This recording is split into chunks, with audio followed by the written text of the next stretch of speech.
시청자 여러분, 안녕하십니까? 김준석 해설위원입니다.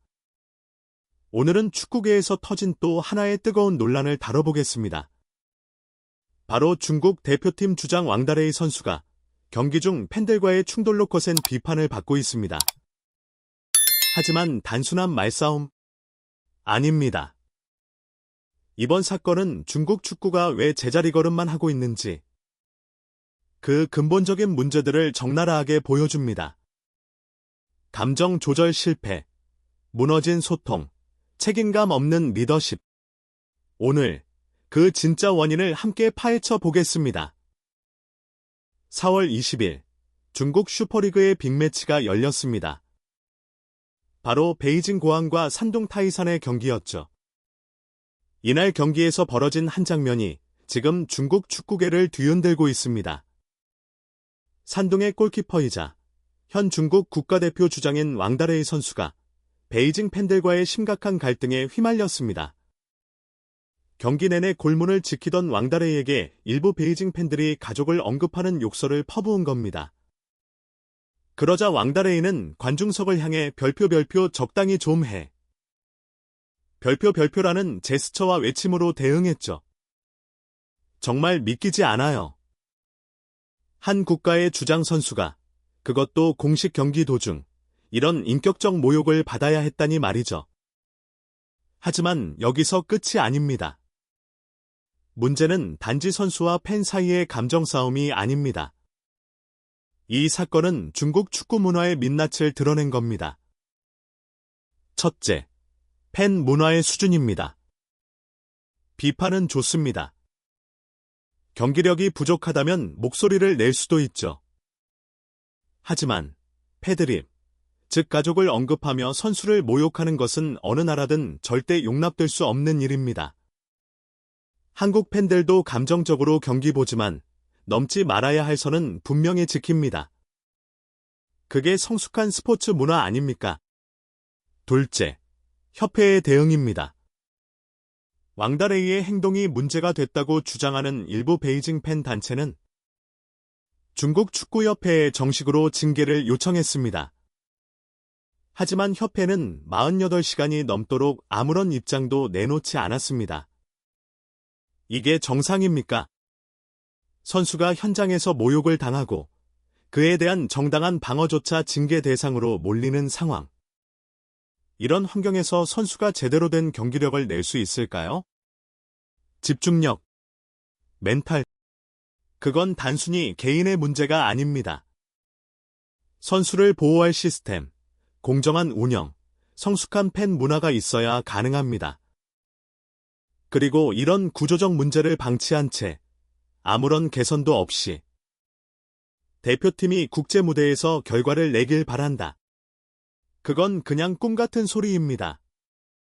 중국 축구가 자주 이야기하는 부흥, 월드컵 진출. 그 이전에 해결해야 할 건 바로 이런 기초적인 문화와 시스템의 부재입니다. 반면 우리 대한민국 축구는 어떤가요? 욕설 대신 박수. 비난보다 응원. 그리고 무엇보다 선수를 존중하는 문화. 이런 문화가 있기에 우리 선수들은 유럽에서도 당당하게 활약하고 국가대표팀도 아시아를 선도하는 자리에 설 수 있었던 것 아닙니까? 이 사건은 단순한 논란이 아닙니다. 중국 축구의 현재를 그대로 보여주는 거울입니다. 중국은 세계 2위의 경제 대국입니다.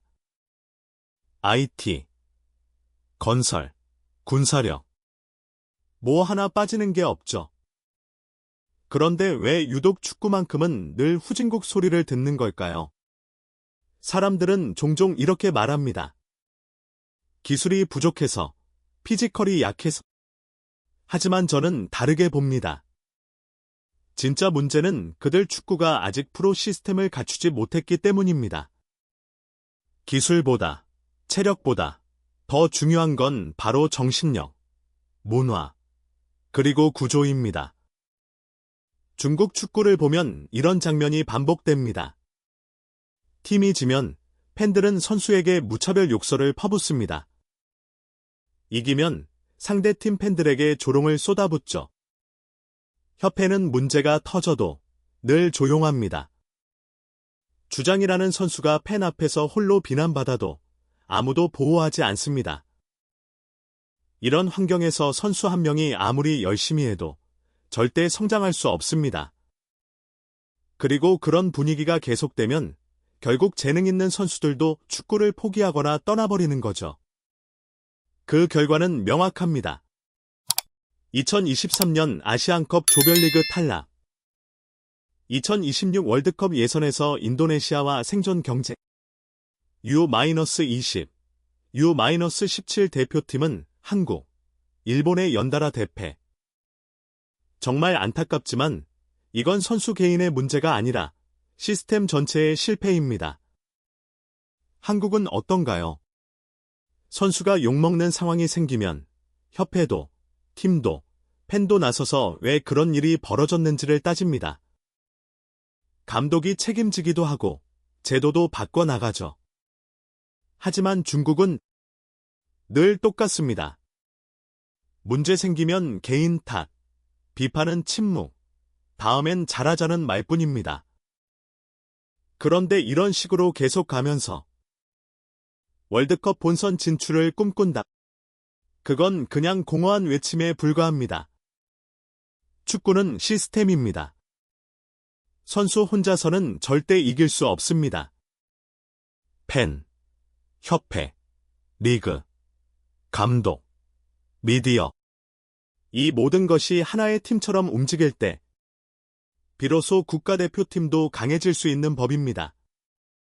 지금 중국이 필요한 건 새로운 감독도 유명한 용병도 아닙니다. 기초부터 다시 쌓아야 할 때입니다. 그게 진짜 개혁이고 그래야 비로소 중국 축구의 미래도 바뀔 수 있습니다. 이쯤에서 우리는 한국 축구를 다시 한번 돌아볼 필요가 있습니다. 지금 이 순간에도 세계 무대에서 자랑스럽게 태극기를 달고 뛰고 있는 선수들이 있습니다. 손흥민, 세계 최고의 리그, 프리미어리그에서 주장 완장을 차고 조용히 팀을 이끄는 진짜 리더. 김민재, 바이에른 뮌헨에서도 흔들림 없는 철벽 수비로 세계 최고의 센터백 반열에 오른 선수. 그리고 최근 대표팀의 A매치 무패 행진.